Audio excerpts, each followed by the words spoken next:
Trooper Ben with the Kansas Highway Patrol. I'm on I-135. We're north of McPherson, south of the rest area though, McPherson County.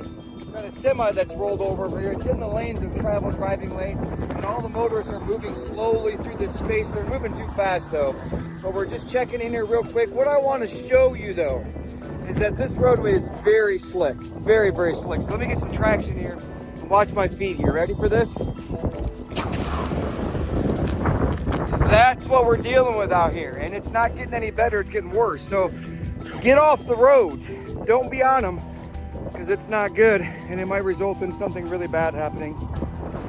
Stay home. Hey, it's Trooper Ben with the Kansas Highway Patrol. I'm on I-135. We're north of McPherson, south of the rest area though, McPherson County. We've got a semi that's rolled over here. It's in the lanes of travel driving lane, and all the motorists are moving slowly through this space. They're moving too fast though, but we're just checking in here real quick. What I want to show you though is that this roadway is very slick, very, very slick. So let me get some traction here and watch my feet here. Ready for this?